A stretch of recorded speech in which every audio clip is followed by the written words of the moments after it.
The biggest lie about money isn't just that you need it to live. The biggest lie is that it is real.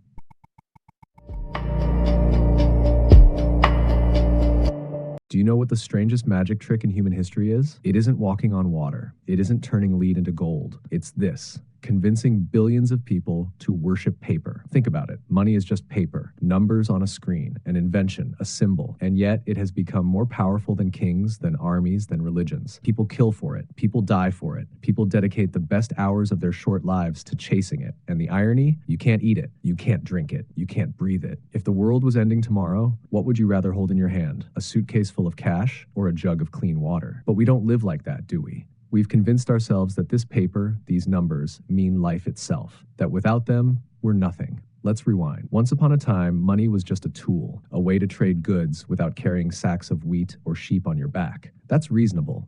But somewhere along the way, we forgot it was a tool and made it the master. The invention became the idol. Today, money isn't just a medium of exchange. It's the measurement of worth. Not worth as in morality, kindness, wisdom. No, worth as in, what is your number? What is your salary? What is your net worth? We even call it that, net worth. Think about those words.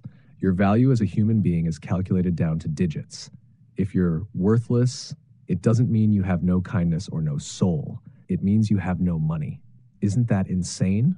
And yet we accept it without flinching. Let me tell you a story. Years ago, I met an old fisherman. He lived by the sea in a wooden shack with no electricity. Every morning, he rowed out into the waves, cast his net, and came back with enough fish to eat, and sometimes enough to share with his neighbors. He smiled often. He sang while he worked. He moved slowly, peacefully, like a man unburdened. Now imagine dropping him into our world, a world of rent, mortgages, tax forms, subscription renewals, insurance policies, credit scores. He'd look at us and wonder, how do you people survive with all these chains? Why do you pay to breathe air that was free yesterday? And we'd laugh at him, call him poor, because he doesn't have paper. But tell me, who was richer? Him, with his net and his songs? Or us, running like rats through mazes, staring at clocks, working jobs we hate to buy things we don't need, with a quiet emptiness that no paycheck ever really fills? The biggest lie about money isn't just that you need it to live. The biggest lie is that it is real. Pause here. Look around your room. That chair you're sitting on, the device you're listening to this with, the air you're breathing, those are real. Money? It exists only because we agree it does. If tomorrow morning every human on Earth decided this paper has no value, what would happen?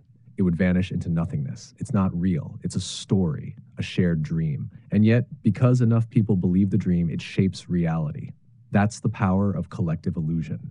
When you think about it, money functions like a god. It tells you when to rise and when to sleep. It decides who is fed and who starves. It commands fear, devotion, sacrifice, and just like ancient gods, it demands offerings. Every month, you sacrifice hours of your life at its altar, handing over your time and energy in exchange for permission to survive. But here's the thing. Gods only live as long as people believe in them.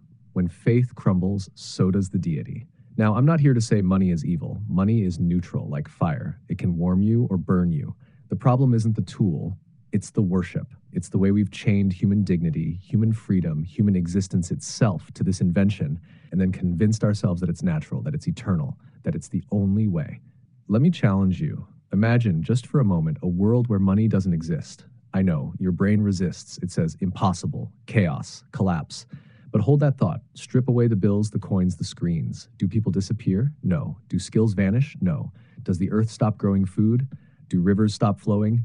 Do hands forget how to build, teach, heal, create? No. Money disappears, but humanity remains. The earth remains. Abundance remains.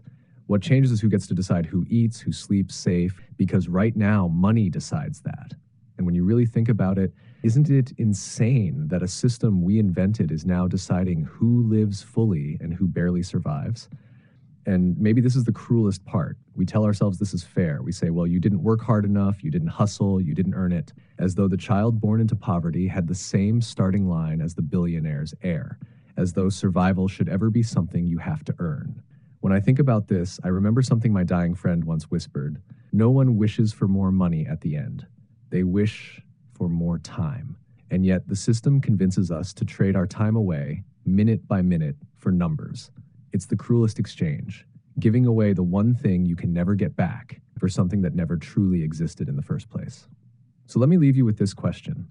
If money is just a story, Why do we keep telling it the same way? Why not write a new story? One where existence itself is free, as it always was meant to be. That's the doorway we're standing in front of. And in part 4, we're going to look at how this story of money gets dressed up as success. How we chase bigger houses, shinier cars, fatter bank accounts, thinking we're free when really we're just polishing the bars of the cage.